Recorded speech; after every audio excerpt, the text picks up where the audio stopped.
The flashes go off, like 1,000 tiny lightning bolts.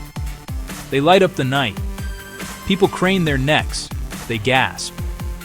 A star walks the red carpet in a very bold dress. The dress is more air than fabric. It shows a lot of skin. It challenges everything we think we know about a gown. Everyone starts talking at once. Some people cheer. They see it as power. They see it as freedom. Some are shocked. They whisper behind their hands. Their faces show surprise, maybe even disapproval. This is a moment we all seem to remember. This single image travels the world in seconds. It is on our phones. It is on our tablets. It is on our television screens. It makes us stop and ask a simple question. Is this just art? Is this a new kind of fashion? Or has it gone too far? This is not just a dress. It is a statement. Let's take a step back. A big step.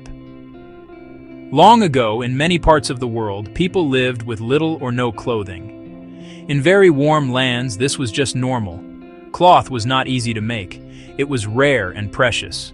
Their bodies were simply a part of daily life, not something to be hidden in shame. They had their own customs. They had their own rules for when and why to show skin. These rules were not the same as ours now. The body was just the body. It was not a source of constant worry or debate. In many ancient African and Pacific Island cultures, the body was often uncovered. It was a canvas for art. It was a symbol of strength. Clothes could mark status in the tribe, or be worn for special ceremonies and rituals. The body could tell a story, decorated with paint, decorated with jewelry to show a person's journey, a language without words. Showing skin wasn't shock. It was culture. It was community. It was life. Think about the ancient Greeks, statues in museums. They celebrated the human form. But this wasn't the story everywhere. As history moves on, things change. In parts of ancient Europe and Asia, the story turned a different way. Clothes became more important. They came to mean something else. A sign of class. A sign of wealth. A sign of your place in the world. The more clothes you had, the more powerful you seemed. The body disappeared under layers of fabric. A new set of rules was written, and those rules would last a very long time. Religion also began to shape how people dressed. In many faiths, covering the body became a sign of modesty and piety. The body became something private. It was something to be protected and kept from public view. Showing too much skin could be seen as wrong. It could be seen as a sin. This belief shaped laws. It shaped social norms. It shaped how people saw themselves and each other for centuries.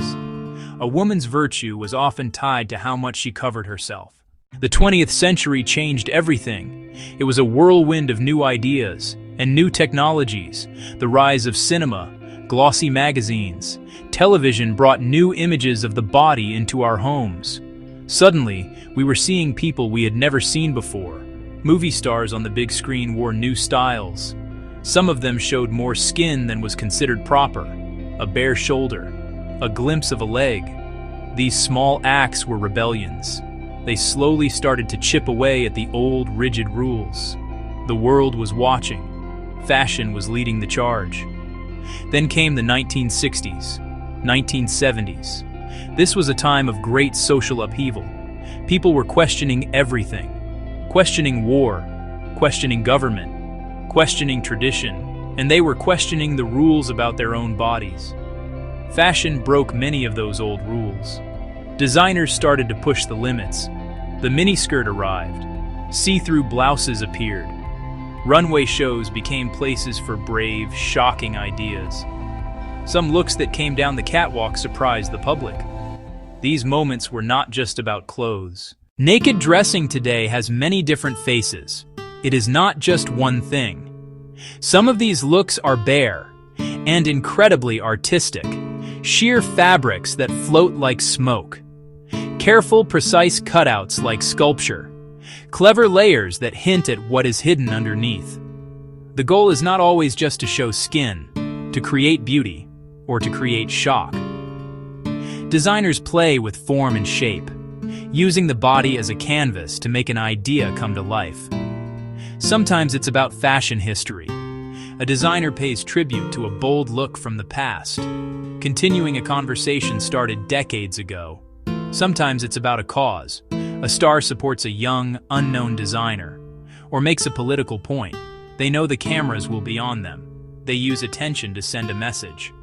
The line between art and shock is very thin. Hard to tell where one ends and the other begins. These moments are powerful. They make us think. They force us to ask, what is the designer trying to say? Beauty of the human body? A protest against old stuffy rules? A celebration of confidence? Or just a stunt for publicity? Television networks, online platforms. They are the gatekeepers. They decide what we see and how we see it. When a star wears a shocking dress, editors have to make a choice. Show the full picture? Blur certain areas? Pick an artistic, less revealing angle? These small decisions have a big impact. They shape how millions experience the event. They set the tone for public conversation. These rules matter, especially when young eyes can see it. Blurred images can still feel glamorous and rebellious, but they also signal that some things aren't for everyone. Artistic framing keeps things tasteful. It focuses on the dress design, not just the body. Platforms make rules to balance celebration and protection. Put a warning on a video? Restrict to adults? It's an attempt to balance freedom with responsibility. Attendees expect and accept this context. They see the body as part of art. Context is everything. So, where does that leave us? We can see that naked dressing is not just one thing. It is many things all at once. It can be bold and beautiful art. It can be very smart marketing. It can be a form of protest. It can be a personal journey to feel free. It can also be a source of real discomfort and concern for many people. The question is not simple, and the answer is not simple either. It is a messy, complicated, and very human issue. One that touches on our deepest beliefs about ourselves and our society. When fashion crosses a line, who decides where that line is? Is it the artist who creates the dress? Is it the audience who watches the show? Is it the social media platform that shares the image? Or is it the law? Each of these groups has a part to play. Each group has its own values and its own risks to consider. The most useful path forward is dialogue. We need to talk to each other. We need to talk about respect. We need to talk about choice. We need to talk about context. We need clear and fair rules for public media. We need more care in how these images are made and shared. It is a modern-day theater. A single dress can start 1,000 conversations. It can honor history. It can push fashion into the future. It can make us stop and think about our own values. As viewers, we have choices too. We are not just passive consumers. We can ask why an image was made. We can ask who benefits from it. We can ask how it might be shaping the minds of young people. We can choose to engage with it thoughtfully instead of just reacting with praise or anger. In the end, the big question remains.